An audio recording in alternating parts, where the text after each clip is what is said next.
Salam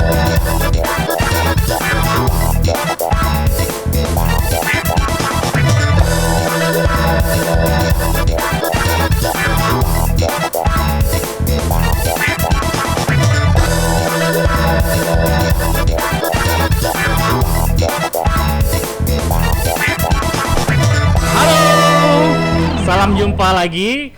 Kembali kita berjumpa di Sims Podcast Sharing in Mazmur. Ya, jadi Kak Firman gimana nih episode hari ini? Ya, episode hari ini kita kedatangan bintang tamu yang spesial ya. Oke, siapa tuh ya? Seorang musisi. Oh, musisi? Ya, kalau di Samarinda ini salah satu musisi top. Wah, kalau bagi saya top, ya, bagi saya ini musisi. Kayaknya aku udah mulai tahu nih. Di Samarinda. Oke. Dan beliau sudah aktif pelayanan di gereja, juga berkarya juga di luar gereja. Luar biasa lah kalau menurut saya. Berarti udah di pelayanan di gereja, di luar juga berkarya ya Kak? Ya. Dan baik di dalam gereja, di luar gereja pun beliau ini adalah orang yang mantap lah, keren lah pokoknya. Oke, penasaran siapa ya? Ya, pasti yang di rumah juga penasaran. Iya, langsung saja ya. Oke. Langsung saja kita sambut. Bapak kita agak canggung ya. Biasa sih kita panggilnya kakak ya. Iya, kita. Ya, tapi karena kita ini untuk semuanya, jadi kita sapa dulu bintang tamu kita, Bapak David Jalur. Jumpa lagi Sobat Sims. Sobat Sims. Oh, Sobat Sims ya. Halo Sobat Sims, jumpa lagi. Oke, Kak David, apa kabar?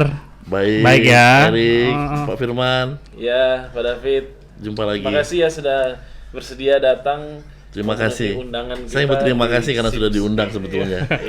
Susah loh atur jadwal dengan Kak David ini. Susah banget ya. Kayaknya udah 2 tahun yang lalu kayaknya. Sebelum podcast ini direncanakan, kita sudah mengundang Pak David. Maka sebelum pandemi ini kita sudah diundang sebenarnya acara, cuman ya itulah. Oke. Ya, Pak David ini juga sebenarnya bagian dari kita ya, bukan orang jauh. Ya, kita sangat senang sekali karena kita bisa menghadirkan bintang tamu untuk ngobrol-ngobrol dengan kita hari ini tentang sesuatu yang tentunya menarik ya, yang Pak David punya, yang Pak David miliki untuk kita bincangkan hari ini.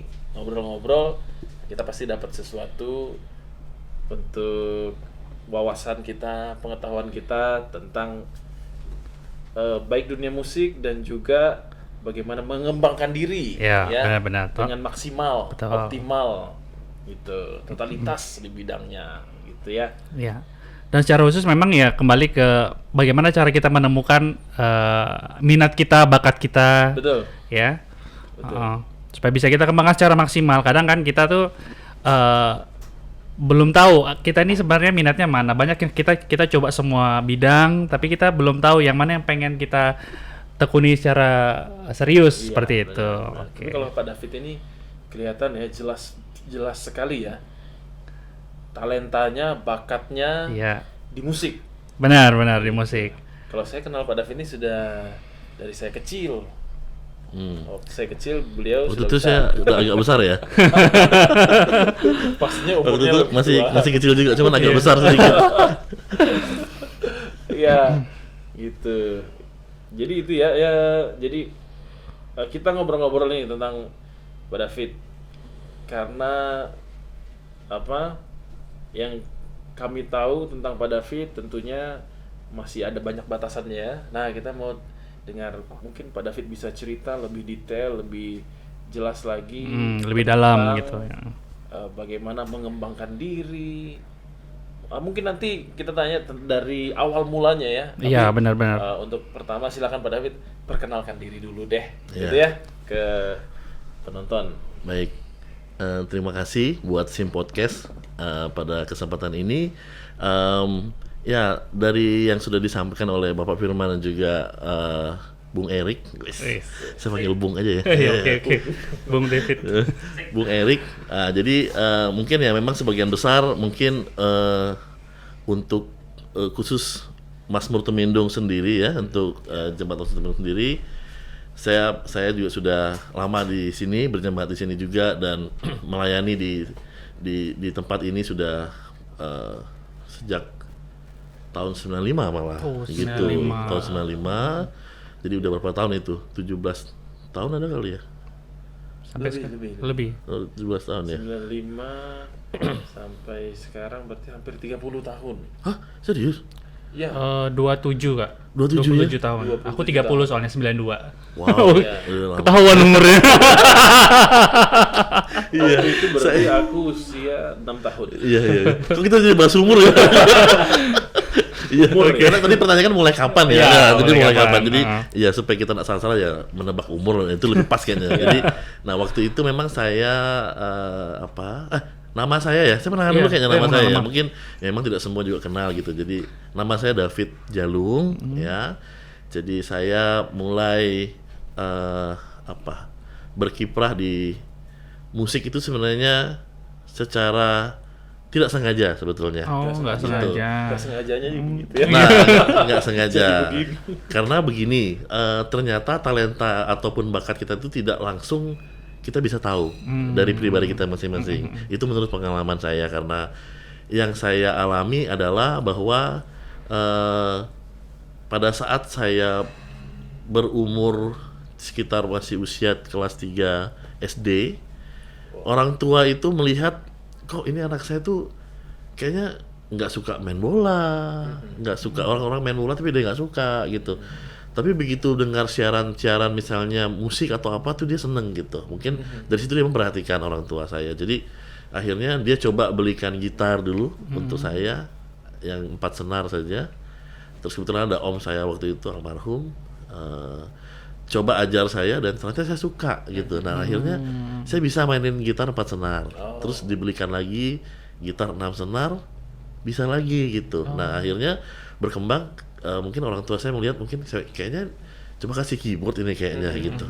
Dibeliin keyboard yang kecil, yang pendek, main bisa juga gitu, diajarin bisa gitu. Terus kasih yang besar gitu. Nah jadi waktu saya udah sekolah minggu tuh saya udah mengiringi teman-teman di ibadah sekolah minggu waktu masih saya di Bulungan ya, di waktu itu. Pakai keyboard gitu. Jadi kalau ada teman-teman kesaksian di gereja, saya mengiringi biasanya gitu. Nah dari situ yang saya katakan bahwa memang sebenarnya mungkin bakat itu tidak langsung saya menemukan sendiri, tapi adanya faktor lingkungan ya. Mungkin dalam hal ini lingkungan saya adalah mungkin orang tua, keluarga saya gitu. Nah jadi dalam hal itu akhirnya orang tua juga mendukung saya, mendorong saya untuk terus mengembangkan minat ataupun hobi ataupun talenta itu. Nah jadi akhirnya orang tua waktu itu, ayah saya yang juga waktu itu sebagai pengurus daerah di sana di Bulungan waktu itu mengajak pelayanan. Jadi tidak hanya sekedar bermain musik, dia pun mengajak saya, menantang saya untuk ayo kamu coba nyanyi deh gitu, coba nyanyi, bagaimana kira berani nggak nyanyi gitu ya. Habis itu saya coba nyanyi, coba ikut nyanyi, terus ikut lomba di gereja, ya puji Tuhan bisa juga gitu. Ternyata bisa nyanyi juga gitu, dan dalam lomba itulah yang membentuk ataupun membuat saya lebih lebih terasah mungkin bakat itu gitu. Nah dan akhirnya begitu saya SMP pindah ke Samarinda. Nah disitulah saya menemukan sebuah pelayanan yang mana saya diminta untuk bermain musik untuk pertama kali dalam pelayanan gereja, dalam pelayanan ibadah, untuk melayani ibadah jemaat, yaitu di GKI Temindung waktu itu namanya. Nah disitulah saya mulai melayani sampai hari ini gitu. Gitu ya ceritanya. Pelayanan pertama di Samarinda itu di Temindung. Ya untuk bermain musik ya, untuk pelayanan musik pertama ya, mengiringi jemaat itu di Samarinda gitu. Begitu ceritanya ya. Nah, jadi kalau kita simak tadi ya dari cerita Kak David gitu ya, bahwa Kak David sebenarnya nggak langsung menemukan minatnya di mana gitu ya. Jadi ada faktor dari luar. Jadi mungkin buat teman-teman yang atau di luar sana yang masih bingung nih, bisa tuh tanya mungkin orang-orang di sekitar kita ya, tanyakan kira-kira minat kita ini di bagian mana, mungkin mereka bisa membantu karena ada dukungan faktor dari luar juga gitu ya. Karena mungkin nggak semua orang tua seperti orang tuanya Pak David benar. Pas juga orang tuanya Pak David cermat dan peka dengan bakat anaknya, langsung diarahkan gitu ya. Ya mungkin menurut saya mungkin sekarang juga lebih mudah kali ya, mungkin sebagai orang tua untuk melihat bakat-bakat anak ini gini, karena sudah banyak informasi yang kita tahu tentang parenting dan segala macam. Akhirnya banyak juga bakat-bakat anak-anak sekarang yang mungkin dulu nggak ada, seperti coding dan segala macam kan. Kita nggak tahu, tapi anak-anak sekarang mungkin sudah mengerti hal itu, jadi harus kita support gitu. Iya. Benar-benar. Iya. Jadi dari sejak awal itu sudah pelayanan di gereja di Temindung waktu itu ya, di tahun 95 itu ya benar. 95, saya ingat sekali sampai 95 waktu itu saya baru pindah dari New Selor ke Samarinda. Saya masih kelas 2 SMP waktu itu. 2 SMP sudah pelayanan di 2 SMP. Gereja di jemaat lagi. Itu sudah bisa ngiringin lagu dengan apa istilahnya ya? Sempurna atau masih terbata-bata begitu? Masih sering salah-salah juga? Ya waktu awal itu jadi lucunya begini, waktu saya diminta pelayanan itu saya kan betul-betul tidak tahu lagu Kemenangan Iman ya, nyanyian Kemenangan Iman yang buku yang biasa kita pakai dalam ibadah itu gitu. Jadi setiap bulan itu, 1 bulan itu ya itu terus lagunya biasanya.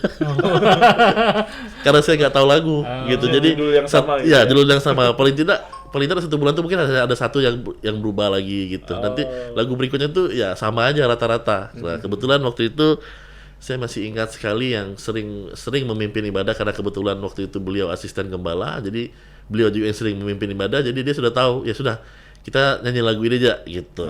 Seperti ini lagunya gitu. Nah, jadi akhirnya ya tidak sempurna ya seperti yang ekspektasi yang Pak Firman ataupun Bung Erik katakan tadi, bahwa semuanya itu butuh proses. Jadi untungnya jemaat juga tidak bilang ini kok lagunya ini terus gitu. Mungkin mereka sendiri paham ya, masih anak kecil yang main begitu. Karena jadi diberikan kesempatan buat saya, dan akhirnya berkembang akhirnya hari demi hari kami berlatih terus mengenal lagu-lagu Kemenangan Iman satu persatu, walaupun memang mungkin sering diulang-ulang dalam setiap ibadah, tapi lama-lama akhirnya dia jadi lebih variatif lagi begitu. Dan akhirnya saya juga lebih berkembang lagi dalam segi permainan dalam hal itu, karena memang sekali lagi saya bilang ada faktor yang membuat kita bisa berkembang, bukan hanya dari diri kita sendiri. Selain kita mengembangkan diri kita sendiri, ternyata ada faktor yang mendorong kita untuk berkembang. Misalnya mengenal lagu dari orang lain. Mungkin kita waktu itu belum tahu not, tapi dengan ada orang lain membantu kita, lagunya seperti ini, akhirnya kita seperti ini lagunya. Gitu. Jadi akhirnya ya berkembang seperti itulah musik yang saya jalani pada saat itu ya. Nanti kalau saya pernah ke Jogja mungkin setahun untuk berlatih, itu ada lagi ceritanya lagi untuk saya lebih berkembang dalam hal itu begitu.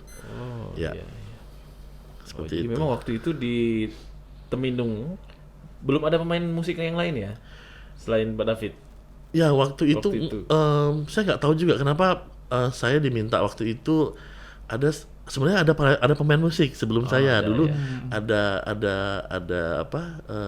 Ibu Darmawan rasanya dulu ada pilot Bu Pilot Darmawan. Biasanya beliau yang bermain musik, tapi masih tetap gantian waktu itu. Masih ibu juga yang main, tapi habis itu nanti saya juga gantian begitu untuk mengasah kemampuan.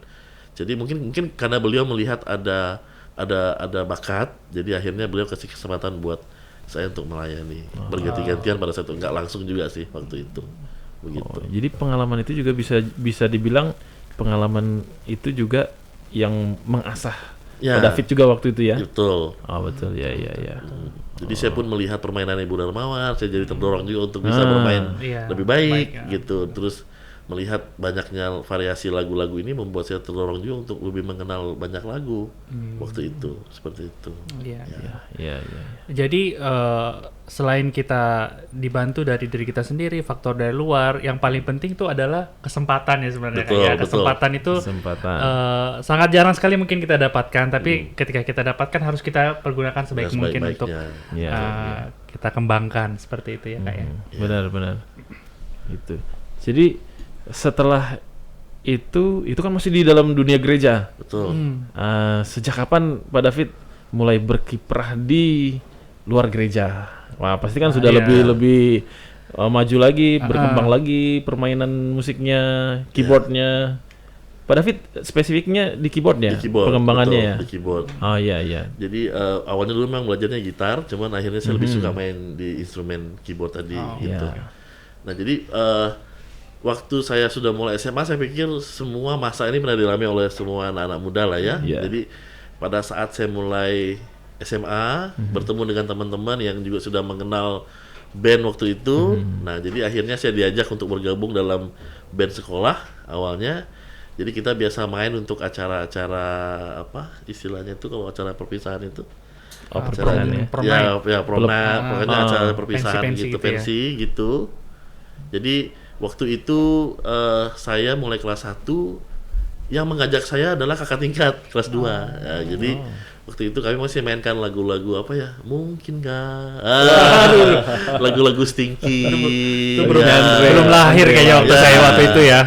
Lagu-lagu Dewa 19, lagu-lagu Padi waktu itu yang masih hype lah waktu itu ya, yang masih hits-hitnya. Jadi lagu-lagu seperti itulah yang kita mainkan pada saat itu di acara-acara perpisahan. Dan juga saya sering diajak untuk ikut festival. Untuk di Samarinda kita pernah ikut juga, terus di Balikpapan pun pernah ikut juga untuk festival band. Ya, istilahnya mengasah diri lah gitu. Nah, itu juga saya lagi katakan sekali lagi bahwa perkembangan musik saya secara pribadi juga dipengaruhi oleh lingkungan saya lagi. Nah, gitu.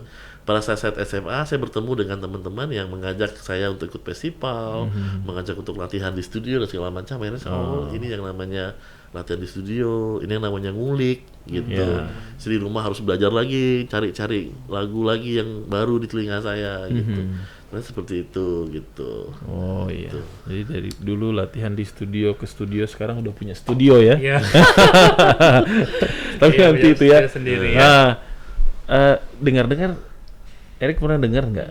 Saya pernah dengar Pak David ini pernah dapat the best keyboardist waktu ikut festival di salah satu kampus di Samarinda ya, di Unmul waktu itu ya.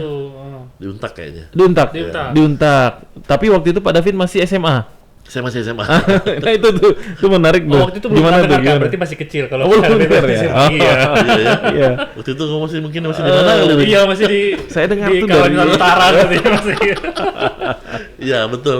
Waktu itu saya SMA. Jadi kebetulan waktu SMA itu pun juga sering dipanggil pelayanan juga selain di gereja Temindung, juga ada beberapa gereja yang saya juga sering bantu pelayanan mereka. Nah, jadi kebetulan teman-teman band saya waktu itu pun dari gereja itu adalah mahasiswa. Akhirnya ada event festival untuk tingkat kampus. Mereka membawa saya untuk mengajak saya untuk ikut festival itu. Tapi syaratnya harus punya kartu mahasiswa. Nah, akhirnya mereka buatlah kartu mahasiswaan. Ya, jadi nama saya itu seakan-akan adalah mahasiswa itu dari kampus itu gitu. Nah, saya masih ingat sekali waktu itu di Universitas 17 Agustus festival apa namanya itu, anak jalanan atau apa gitu. Itu pertama kali debut saya ikut festival untuk yang event yang sangat besar sekali sih waktu itu ya. Yang istilahnya serius banget gitu yang saya ikut gitu. Jadi saya latihan dengan mereka, saya ngulik lagu sampai itu masih zaman tip dulu ya. Kaset tuh dari nadanya bener sampai saya ater-ater lama kok jadi nadanya jadi berubah dan sudah dengan bunyi keyboard saya rupanya karena udah mungkin udah kali di atret-atret gitu. Nah, jadi akhirnya waktu itu yang lucunya adalah bahwa setelah festival itu selesai, saya minta izin sama teman-teman. Saya nggak bisa ikut sampai selesai ya, karena saya harus pelayanan lagi di gereja ngiringin perkawan.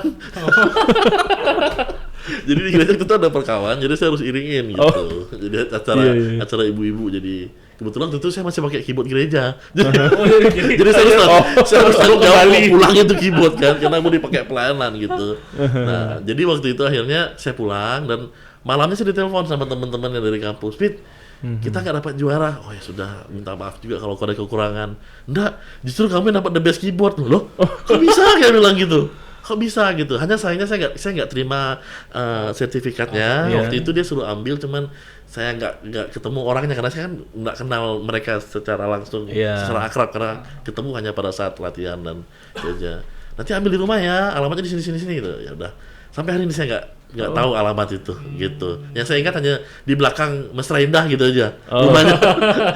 Oh, jadi bandnya nggak juara. Bandnya nggak juara, Tapi tapi dapat the best saya player. dapat di best keyboardnya gitu. Waktu itu debut saya pertama. Tepuk tangan dong semuanya. Wih.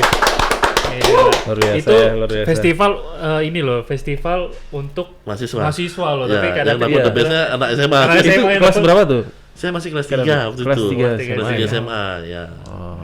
Saya ingat betul waktu itu. Nah, setelah itu ya sering ikut festival juga yang di Balikpapan. Ya, itu juga kadang-kadang beberapa kali saya ingat kalau untuk festival yang umum saya 3 kali kalau nggak salah dapat the best untuk umum ya. 3 kali. 3 kali. Skrobas dulu masih ada event Skrobas saya ingat. Terus apalagi satu saya lupa itu namanya. Pokoknya itu deh gitu. Jadi teman-teman juara juga dan ada beberapa yang masuk dalam the best player gitu. Termasuk saya the best keyboard gitu.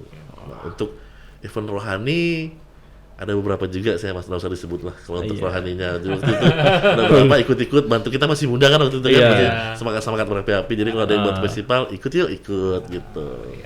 Gitu sih. Tapi kalau sekarang sudah enggak ya, sudah levelnya Udah juri. lewat. Juri sekarang. Juri sekarang. Nonton aja.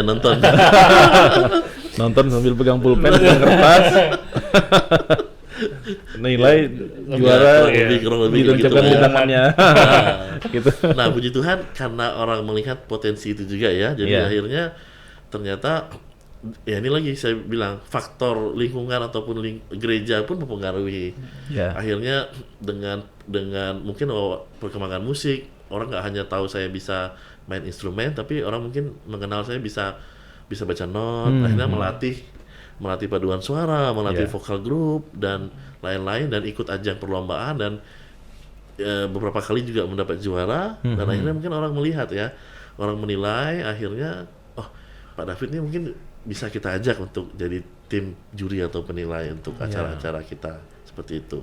Nah, puji Tuhan waktu itu ya dimulai dari gereja juga, dari lomba-lomba gereja juga saya diundang untuk menjadi juri, baik paduan suara, vokal group dan juga solo seperti itu. Bahkan ada band dan juga akustik. Nah, akhirnya mungkin akhirnya informasi itu didengar oleh orang-orang di luar juga gitu.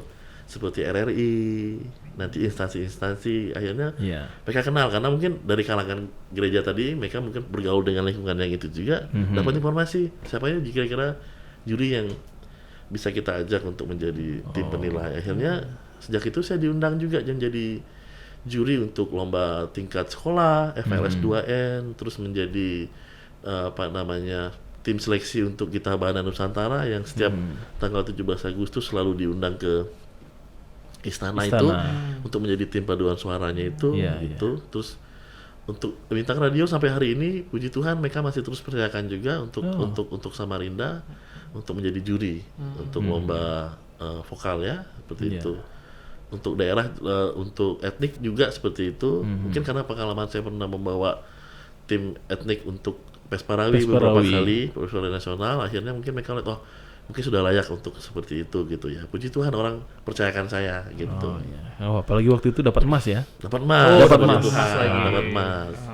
Ya puji Tuhan lah. Sejak 2012 sih di Kendari, vokal grup waktu itu dapat emas, kemudian di Maluku, di Ambon 3 kategori emas juga untuk musik pop gerejawi, etnik dan juga vokal grup.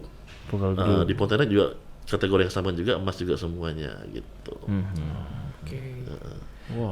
Jadi sebenarnya memang ketika kita diberikan kesempatan, justru itu tadi yang biasa kita sering dengar ketika kita mau sukses, kita harus berani keluar dari zona nyaman kita biasanya betul, gitu kan. betul. Jadi dari pengalaman Kak David tadi, Kak David berani untuk memperluas circle-nya gitu, memperluas kenalan. Jadi kenalan yang lain kenal sama yang lain, jadi bisa membuka kesempatan-kesempatan yang lebih luas lagi jadinya seperti itu. Dan kita harus ini juga attitude-nya harus diperhatikan juga gitu. Jadi bagaimanapun sebenarnya yang dilihat manusia ataupun orang-orang baik di kalangan gereja maupun di luar pun sebenarnya sama aja. Bagaimana cara kita membawa diri kita menghargai apa yang orang sudah berikan kepada kita tanggung tanggung jawab misalnya, kalaupun harus misalnya ikut technical meeting, ya kita sebagai juri sebaiknya harus hadir. Karena kebanyakan juri-juri itu malas ikut technical meeting. Nah gitu. Nah kalau saya sebisa mungkin saya usahakan harus ikut technical meeting. Kalau setelah menjuri tidak langsung pulang biasanya. Nah ada kadang-kadang mungkin karena takut ditanya apa, takut hasil keputusannya kurang sesuai, akhirnya pulang cepat. Biasanya gitu tuh. Tapi kalau saya nggak seperti itu. Dari dulu saya usahakan selesai menjuri, saya duduk, saya terima semua pertanyaan-pertanyaan apa yang sehubungan dengan lomba yang barusan, terus saya berikan jawaban, hasil-hasil yang sudah saya tulis. Setelah mereka puas dengan itu, ya baru saya pulang. Biasanya begitu. Nah mungkin itulah yang membuat saya sampai hari ini mungkin masih dipercaya orang untuk menjadi juri gitu. Attitude ya. Attitude. Kejujuran kita pun juga dalam memberi penilaian itu penting sekali. Penting banget sih attitude dalam semua aspek kehidupan kita. Betul, bermusik juga seperti itu. Menarik tadi tuh. Pak David kan kita kenalnya keyboardist dulu ya, dari dulu ya. Terus bisa sampai masuk berkecimpung di dunia paduan suara kan? Nggak semua ya kak ya, nggak semua pemain keyboard bisa melatih paduan suara, apalagi sampai jadi juri paduan suara, vokal grup, mengaransemen atau melatih paduan suara itu nggak mudah ya. Itu gimana tuh ceritanya? Apakah nggak sengaja juga atau mengalir saja atau memang sengaja mengembangkan diri di situ lagi? Ya. Saya ingat waktu itu saya lulus SMA, saya sempat ke Jogja. Saya mau kuliah musik lah waktu itu secara akademis gitu. Walaupun ujung-ujungnya saya nggak belajar secara akademis juga akhirnya. Tapi saya sempat di Jogja setahun. Nah di situ saya banyak belajar di kampus itu, belajar tentang musik dasar, basic dan segala macam, termasuk mengenal notasi, balok, angka secara baik lah gitu. Akhirnya pada saat saya kembali ke Samarinda dan kembali melayani di gereja, ilmu itu yang saya bawa, dan akhirnya itu ternyata saya bisa kembangkan di dalam pelayanan gitu. Waktu itu berkolaborasi juga dengan orang-orang tua kita yang sudah pengalaman dengan melatih jemaat juga waktu itu. Nah situ saya banyak belajar dari mereka. Ada beberapa ya, termasuk ada yang sudah meninggal juga, almarhumah Ibu Rode, dan ada yang lain juga yang juga waktu itu juga turut yang aktif dalam melatih. Nah akhirnya saya belajar kolaborasi dari mulai mengiringi, akhirnya mulai ambil peran untuk mengajar gitu. Nah, akhirnya berkembang di situ akhirnya.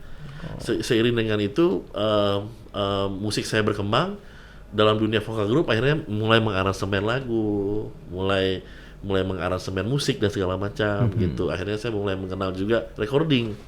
Akhirnya waktu itu jadinya gitu. Jadi musik saya terus berkembang dari hanya sekedar bermain satu alat musik, mulai melatih orang banyak, kemudian akhirnya mulai mengembangkan diri dalam dunia industrinya gitu, dalam dunia yang lebih luas gitu, seperti itu.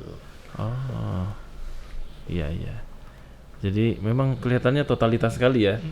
Pak David ini mengasah kemampuannya di bidang musik, mengembangkan lagi dari player gitar, berakar gitu keyboard, dia. Dari keyboard. Dari gitar terlalu hebat, jadi keyboardis juga. Karena keyboardis itu lebih mudah ya, bisa jadi semua dia. Dia bisa jadi keyboard, bisa jadi apapun, bisa jadi drum, jadi apa. Gitu. Lanjut di paduan suara lagi, mengaransemen lagu lagi, vokal grup. Saya pernah jadi anggota vokal grupnya Pak David. Ya betul. Di tangan dinginnya. Dingin kalau dipegang dingin. Gue rupanya gila. Jadi bisa dapat juara baik di tingkat kota, provinsi, sampai di nasional. Farawi itu memang nggak salah lah, beliau bisa menjadi pelatih yang salah satu pelatih terbaik di Samarinda, bahkan di Kaltim mungkin. Itu dia. Gitu. Ini bukan Pak David yang bilang ya. Ini kita yang dengar, yang melihat, yang menyaksikan karyanya yang bilang ya. Gitu. Iya. Oh tadi sampai ke industri ya? Iya, sampai ke industri. Sampai ke industri recording. Ya. Masih sampai sekarang ya? Masih. Itu salah satu profesi saya yang sebenarnya sampai hari ini. Selain juga masih terus melayani, tapi di dunia recording sejak tahun 2004 sudah mulai buka recording ya. Jadi sementara kuliah saya juga buka studio waktu itu, sementara masih kuliah. Jadi bangun studio waktu itu saya ingat sekali masih KKN saya waktu itu. Jadi sambil saya nginep sama teman-teman di KKN ya, tapi bukan tempat KKN Sangkonari itu ya, bukan. Bukan itu. Jadi waktu itu desa sambutan waktu itu. Bukan desa Sangkonari. Jadi waktu itu bagi waktu untuk ngurus KKN juga, karena teman-teman juga harus kita punya project juga.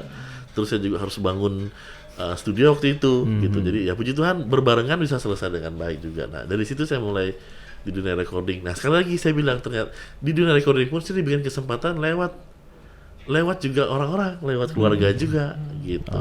Ada keluarga yang mensupport saya untuk membangun recording gitu. Jadi akhirnya kita bangun recording itu bersama-sama, dan akhirnya recording itu bisa berjalan dan bisa cukup dikenal di kota ini waktu itu gitu.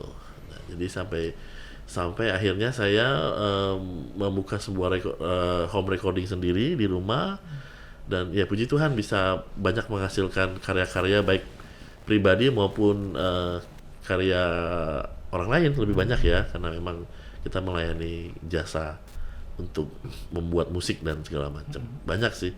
Jadi saya paling ingat sekali waktu itu pernah wali kota datang ke studio. Wali kota? Ya, wakil wali kota. Semarin Waktu itu masih menjabat wakil wali kota dan akhirnya menjadi wali kota. Dan waktu itu pernah masih menjabat wakil gubernur dan menjadi gubernur setelah itu. Ya gitu. Saya ingat sekali waktu itu pernah datang ke studio, datang rekaman. Itu sesuatu yang saya nggak sangka-sangka juga. Membuat video klip bersama-sama juga dengan bapak-bapak itu pengalaman luar biasa buat saya sih. Gitu. Biasa banget ya. Jadi sampai ke video klipnya juga ya? Video klip waktu itu dengan alat yang sederhana, dengan yang menurut saya termasuk nekat sebetulnya waktu itu ya. Walaupun pengalaman otodidak saja, mulai dengan otodidak, tapi ya semuanya dimulai, pokoknya ayo kita coba semuanya, semuanya gitu. Jadi kalau kita nggak mencoba, kapan kita tahu kemampuan kita akhirnya begitu. Jadi akhirnya dengan mencoba, ya akhirnya tahu. Gitu. Komplit ya. Iya. Poin satu lagi harus berani mencoba ya. Itu Dan lebih sering gagal sebetulnya. Tapi dari kegagalan itu belajar menemukan sesuatu yang akhirnya menjadi sesuatu yang betul kan, yang baik gitu. Oke. Luar biasa banget ya ini pengalaman Kak David ya. Jadi nah sekarang kita nih mau nanya-nanya sedikit lebih dalam tentang musiknya Kak gitu ya. Nah Kak David ini kan keyboardis nih gitu kan, sering buat lagu juga gitu ya. Nah kalau Kak David nih bermain musik nih banyak tuh jenis musik ya. Kak David tuh kalau ininya referensinya kemana sih gitu? Pastinya jenis-jenis musik, kalau misalnya lagi mau buat lagu itu gimana, referensinya apa sih gitu? Iya. Kalau pribadi saya sendiri sih mungkin karena sudah dari dulu memainkan instrumen dan juga menggarap lagu dan segala macam. Jadi ide itu kadang-kadang muncul muncul tiba-tiba aja gitu. Saya dengar liriknya seperti ini, saya pengen bawa emosinya seperti ini, kebayang aja langsung mungkin kayak orang gambar ya. Langsung sketnya langsung muncul gitu. Saya buat garisnya seperti ini, mungkin lebih tajam atau lebih lembut. Supaya mungkin atau warnanya lebih kontras atau gimana. Nah, di musik pun saya buat seperti itu. Saya mau muncul emosinya itu yang seperti ini gitu. Jadi supaya pesan itu sampai ke para pendengar gitu. Karena ini kan audio ya, jadi lebih dengar gitu. Nah, jadi kadang-kadang bisa langsung cepat, tapi kadang-kadang juga butuh proses. Dan kadang-kadang pun saya harus dibantu sama teman-teman juga, sesama musisi juga yang mendukung saya dalam project itu gitu. Kadang-kadang mungkin saya buat polanya, tapi akhirnya musik itu akan berkembang dengan teman-teman yang membantu mengisi pada saat tracking pembuatan penggarapan musik itu gitu. Jadi banyak hal yang akan membuat musik itu lebih berkembang apabila kita melibatkan orang banyak juga gitu. Tapi kadang saya sering juga membuat musik sendiri dari dulu. Saya buat musik sendiri, jadi ya kadang-kadang saya juga merasa bosan juga kalau saya ini kayaknya hasil kepala sendiri bosan juga gitu. Jadi akhirnya bergabung dan ya mengkolaborasi ide itu bersama-sama dengan teman-teman. Jadi kalau mungkin teman-teman bisa lihat konten YouTube saya dengan teman-teman yang ada di band saya itu. Nah, itu kita bisa lihat bahwa itu sebenarnya hasil kolaborasi sebetulnya. Jadi kolaborasi semua, mereka mencurahkan kemampuan mereka juga di setiap instrumen mereka gitu, dan kita berusaha menggabungkan jadi sebuah harmoni yang baik seperti itu gitu. Jadi seperti itu sih prosesnya. Nah, Oh, proses jadi seperti lebih itu. ke apa namanya tergantung ininya ya, mood lagunya Ya, mau mau dibuat kemana. seperti apa Oh, gitu. oke, Nanti gantung oke. bayaran juga. Kalau bayarannya secukupnya, ya Iya. secukupnya Iya. juga. Iya. Moodnya cukup juga. Kalau mau buat lebih baik nanti kan, nah harus lebih baik lagi kita buat. Gitu. Takutnya kita bayarnya biasa tapi buatnya baik betul. Begitu orang tiba-tiba kasih sesuatu yang lebih besar, kok begini aja hasilnya? Nah, jadi sesuai standar lah. Ya, oh, itu ada Ya. ininya lah ya kan, itu kan. Biasanya tuh ada, saya sudah tahu biasa gitu. Namanya juga. Lebih simpel biasanya pakai piano aja ya. Jadi kalau teman-teman dengar musik yang orang saya buat pakai piano aja, nah berarti Itu. Dan juga, mungkin kalau tambah-tambah string dikit ya, mungkin agak mahal ya. Aduh. nama instrumen Mbak. Ya, Ongkosnya. tergantung banyaknya instrumen yang digunakan. Itu dia sebetulnya. Karena makin berat komputer itu kalau banyak dia. Gimana? Betul ya? Gimana nih multimedia betul ya? Iya, makin banyak layernya soalnya. Tapi kalau Kak David referensi musik, maksudnya kalau belajar, kalau mau ngembangin diri itu, Oh, itu ya. Bagaimana cara kayaknya ke luar mengasah? negeri gitu ya, Oh. musik-musik luar negeri kayaknya ya, Tidak selalu juga. gitu ya. Saya sebagai musik arranger tuh dituntut untuk paling tidak menguasai walaupun tidak terlalu ini tapi harus tahu gitu. Genre bahkan genre dangdut, genre Indonesia sekalipun Yeah. saya harus kuasai. Ada beberapa genre yang saya buat musik, ada lagu-lagu daerah itu Melayu, saya pernah buat, terus ada beberapa yang saya garap juga lebih ke dangdut, ada juga, ada yang koplo ada juga. Jadi tidak harus luar negeri. Jadi semua. tergantung pesanan, tergantung customer requestnya gitu. Karena tidak semua orang kan punya karya masing-masing dan semua maunya tuh kita tuh bisa menerjemahkan kan. Jadi mereka bergantung kepada kita musik arranger untuk menerjemahkan yang mereka mau. Karena mereka tidak bisa menggarap itu. Nah, jadi kita sebagai arranger ini berusaha lah untuk menerjemahkan itu. Nah, begitu mereka merasa cocok, nah disitulah project berikutnya muncul. Nah, gitu. Nah, gitu. Jadi Iya. saya kadang-kadang kalau sebagai musik arranger kita harus sedikit menekan ego kita, tapi lebih menguatkan apa yang customer inginkan. Nah, itu kunci kita dalam dunia industri kalau seperti Iya. itu. Musik ya. Kita nggak bisa ego kita selalu kuat, gitu. Seperti itu. Iya, iya. Kalau gitu berarti kan pasti banyak juga lah ya yang pemain musik Ya. pengen juga sampai di levelnya Pak David sekarang gitu. Sudah bisa jadi arranger, bahkan sampai bisa jadi pelatih paduan suara, juri. Yang kayak gitu kan nggak banyak ya. Kalau di sini ya, di Samarinda ya, mungkin kalau di Jakarta sih banyak, mungkin di Pulau Jawa sana tuh kalau di sini kan kurang. Nah, mungkin ada tipsnya Pak David kalau ada yang pengen juga bisa jadi musisi yang handal, yang bagus, arranger yang bagus, bahkan bisa juga terjun di industri musiknya gitu. Bisa bagi tipsnya. Ya, sebenarnya tipsnya simpel sih sebetulnya ya. Untuk rekan-rekan SIM semua juga dan ataupun juga buat adik-adik ataupun saudara-saudara yang mau serius di bidang musik. Sebenarnya kuncinya adalah sebenarnya kita konsisten sebetulnya. Konsisten paling penting. Kalau kita misalnya sudah tahu bakat ataupun skill kita di bidang apa, konsisten menjalaninya. Dengan konsistensi itu kita akan terbentuk menjadi apa yang kita mau. Dan orang pun akan melihat kita menjadi seperti apa, gitu. Begitu saya membuat diri saya sebagai musisi, secara otomatis orang dari luar pun akan melihat saya sebagai musisi, gitu. Apa yang saya lakukan, apa yang saya kerjakan, apa yang saya hasilkan, orang otomatis akan tahu, oh Pak David itu seperti ini, gitu. Nah, jadi dengan konsisten itulah yang membuat kita jadi apa ya orang bilang menjadi eksis ya, eksis di situ, gitu. Nah, jadi dengan bantuan attitude yang baik juga, akhirnya kita bisa bertahan di dunia itu, gitu. Karena menurut saya bakat apapun yang kita miliki, semua itu akan bisa menghasilkan yang sesuatu yang baik dalam kehidupan kita. Dan bahkan mungkin dalam segi finansial pun juga akan sangat membantu kita dengan bakat itu gitu. Karena menurut saya dengan hobi saya, yang orang bilang hobi ya, tapi kalau saya profesi sekarang bukan hobi lagi. Karena hobi kan beda, hobi bisa dilakukan kapanpun, bisa bilang ya, bisa bilang tidak. Tapi kalau profesi adalah sesuatu yang harus kita lakukan secara terus-menerus dan itu menjadi bagian dalam hidup kita sampai kapanpun. Nah, profesi inilah yang saya jalani, yang saya merasa ini bukan pekerjaan malah, begitu. Jadi justru profesi ini adalah suatu apa ya, kayak anugerah yang Tuhan berikan kepada saya senang menjalankannya, saya mencintai pekerjaan ini, tetapi ada segi finansial yang terus bisa mengalir juga, gitu. Karena orang-orang bisa lebih mengenal kita juga, bukan hanya dari kota Samarinda sendiri, tapi dari luar daerah pun banyak juga, gitu. Saya ingat sekali saya pernah garap musik untuk lagu lagu khas Bugis ya. Bugis ya. Jadi saya pernah garap musik itu dan viewersnya bisa sampai jutaan. Tiba-tiba saya dihubungi sama banyak orang. Pak David yang benar buat musik untuk ini ya, lagu ini gitu. Ya betul.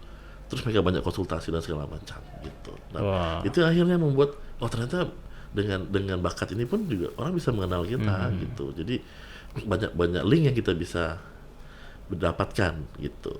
Nah, jadi dengan karya-karya kita pun juga bahkan orang-orang mungkin dari pemerintahan pun bisa mensupport kita. Saya ingat sekali tahun 2021 kemarin saya mengikuti sebuah lomba namanya Apresiasi Kreasi Indonesia yang dibuat oleh Kemenparekraf ya, di bawah Pak Menteri Sandiaga Uno. Jadi semua bidang UMKM yang ada termasuk musik itu diberikan apresiasi, diberikan ruang, diberikan panggung kalau musik, diberikan tempat pameran untuk kayak fashion ataupun kuliner. Nah, di situ kita melihat bahwa pemerintah pun bisa menjadi jalur kita juga kalau kita bisa menekuni hal itu. Nah, saya waktu itu sebagai finalis bisa langsung bertemu juga dengan Pak Menteri juga langsung. Nah, terus bisa langsung melihat karya kita langsung dan orang-orang pun juga akhirnya menghubungi kita juga, Pak, bagus karyanya Pak, bagaimana Pak, kedepannya mau bagaimana gitu. Ya, jadi ya seperti itulah. Jadi banyak hal yang akhirnya dengan konsistensi kita tadi membuat kita eksis dan membuat orang lebih banyak mengenal kita gitu. Dan yang penting intinya konsisten ya. Konsisten dengan apa yang kita mau. Jangan berubah-berubah lah. Hari ini kita gini. Orang kenal kita, besok kita gini lagi, terus kita berubah lagi. Ini siapa dia ini gitu. Mungkin ini manusia sih banyak ini kali ya. Nggak kelihatan ya jati dirinya. Iya, jati dirinya kurang jelas gitu. Sehingga orang juga susah mau ngajak dia dalam bekerja sama gitu. Seperti itu. Yang penting konsisten, jangan lupa mengenalkan diri terus. Melatih diri itu penting ya. Sampai hari ini pun terus saya melatih diri. Semakin saya merasa melatih diri, saya makin kurang ternyata ilmu saya ini gitu. Ingat sekali saya. Jadi kemarin saya baru saja diuji sama tim penguji dari Parekraf dari sertifikasi, karena saya juga mengikuti sertifikasi untuk musisi. Jadi ternyata memang ilmu saya masih banyak yang harus saya upgrade lagi, harus saya baca ulang lagi dari sisi musik. Gitu. Memang saya bukan sekolah musik ya, tapi karena saya memang di dunia musik, jadi tidak hanya sekedar sebagai pelaku saja, tapi memang kita harus mengenal banyak basic dan teori yang harus kita ketahui. Jadi begitu saya diuji kemarin, saya semakin menyadari bahwa saya harus lebih banyak belajar lagi gitu, supaya saya lebih mantap lagi. Memang harus terus merasa kurang ya, kayak harus ya. Betul. Justru dengan sendirinya kita merasa kurang memang. Begitu kita belajar, loh kok saya banyak nggak tahu ini gitu. Ternyata begitu. Justru mungkin kalau kita merasa sudah cepat puas, nah disitulah mungkin awal kita jadi menurun mungkin ya dalam hal kemampuan kita. Jadi jangan cepat puas lah gitu. Benar-benar. Jadi sampai hari ini masih mengembangkan diri ya Pak David. Masih, saya harus buka-buka buku lagi. Saya harus buka-buka buku terus. Apalagi teman-teman yang masih muda, masih baru merintis. Apalagi yang masih baru merintis karir. Baru menemukan talentanya, menemukan bakatnya, baru mulai dikembangkan masih gitu kan. Banyak waktu dan peluangnya Itu masih sangat bisa banyak belajar lagi. Betul. Luar biasa. Betul. Mungkin saya bertanya lagi.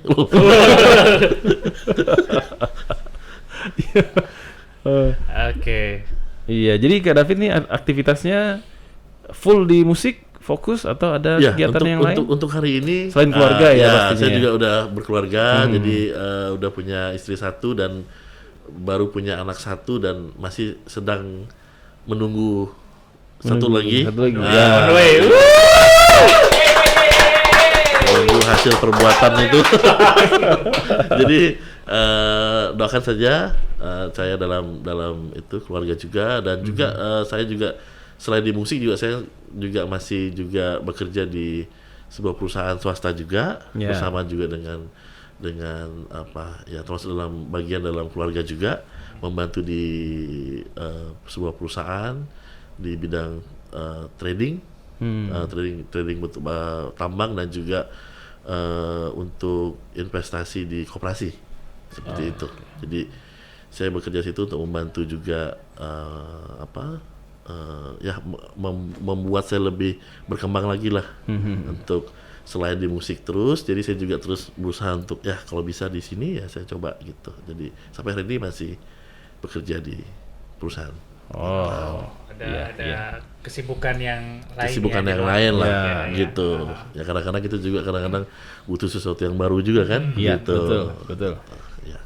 Oke, jadi banyak banget ya pengalaman-pengalaman yang sudah kita dapatkan dari Kak David, banyak cerita-cerita dari awal sampai sekarang gitu ya, sudah kurang lebih 27 tahun ya kayak di bidang musik ya. Betul. Dan itu pun terus berkembang sampai sekarang gitu ya. Jadi sekarang ini kita pengen apa istilahnya ya? Minta masukan gitu ya buat tips-tips atau nasihat wejangan nasihat gitu kesimpulan lah ya. Iya, kesimpulan gitu ya. Khususnya buat teman-teman kita yang melayani khususnya di pelayanan gereja. Gitu. Oke, buat adik-adik ataupun buat rekan-rekan yang sampai hari ini masih dengan semangat dan kesibukannya dalam pelayanan gereja di bidang apapun gitu. Nah, saya hanya bisa sampaikan bahwa tetaplah melakukan pelayanan itu untuk Tuhan sepenuh hati, ya. Jangan setengah-setengah hati. Kalau bermain musiklah dengan sepenuh hati, berikan yang terbaik untuk pelayanan itu supaya apapun yang nanti kita boleh berikan untuk pelayanan itu membuat kebanggaan lah buat siapa yang kita layani, yaitu Tuhan kita sendiri gitu, dan banyak juga orang akan diberkati dengan itu. Memang tidak mudah melewati proses-proses seperti itu. Jangankan di dunia pelayanan, di dunia umum juga sama juga. Saya pikir jadi jalani saja semua proses pelayanan itu memang tidak mudah, tapi itulah bagian dari kita untuk membentuk karakter kita sebagai pelayan Tuhan. Jadi terus saja konsisten dengan pelayanan ini. Tuhan berikan kesempatan untuk melayani terus sampai kapanpun gitu. Selama kita masih kuat, waktu kita masih ada untuk diberikan pelayanan, ya kita melayani Tuhan dan sepenuh hati gitu. Oke, terima kasih banyak Kak David. Banyak banget sebenarnya yang kita mau bisa mau tanya kalau nggak dibatasin waktu sama si Andre. Karena kita terbatas waktu. Di belakang sudah. Ya, jadi sekali lagi terima kasih Kak David. Terima kasih banyak. Sharing yang sangat bermanfaat ini. Terima kasih menginspirasi kita semua juga. Bagaimana cara kita untuk menemukan talenta yang ada dari kita dan terus bagaimana mengembangkannya, bagaimana mempertahankan. Benar. Tadi poinnya konsisten, attitude, totalitas dan harus terus belajar. Betul. Benar-benar. Oke. Luar biasa. Ini jadi berkat buat para penonton ya. Yang anak-anak muda pasti bisa petik berkatnya, dapat berkatnya. Yang sudah dewasa juga, yang bapak-bapak, Pak David ini bapak-bapak ya kan. Nah, lihat bagaimana seorang dewasa melayani Tuhan dengan talenta, dengan bakat, dengan karunia-Nya sampai sekarang dan terus setia melayani Tuhan. Begitu juga yang sebagai orang tua ya, jadi bisa melihat bakat anaknya. Betul, itu bisa tadi diperhatikan betul. supaya anak-anaknya juga bisa menemukan bakatnya tadi. Iya. Ya, seperti itu. Dan ternyata kalau ditemukan sejak dini, diarahkan, didukung, bisa jadi maksimal. Ya, seperti Pak David juga ya. Nah, itu dia. Mungkin nggak harus di musik, tergantung di mana di bidang-bidang yang anak-anak lainnya, kita punya bakat. Oke. Tuh, wah luar biasa ya. Biasa nih. Sekali lagi pulang lu buat haleluya. Oke. Mungkin demikian ya podcast kita pada hari ini. Sekali lagi terima kasih Kak David. Semoga kita bisa mudah-mudahan bertemu, ini part satunya ya. Iya betul, mungkin ada kesempatan-kesempatan yang lain kita bisa Amin. saling sharing lagi dengan Kak Sharing David. dengan Pak Oke. David lagi. Terima kasih buat teman-teman semua, Bapak Ibu Saudara yang sudah setia hadir menyaksikan podcast ini dari awal, dan kita akan berjumpa lagi di episode-episode selanjutnya dengan narasumber-narasumber yang tentunya punya sharing yang lebih menarik lagi. Iya. Ya. Oke, kita pamit undur diri dulu ya. Sampai jumpa di Sims Podcast selanjutnya. Bye. Bye.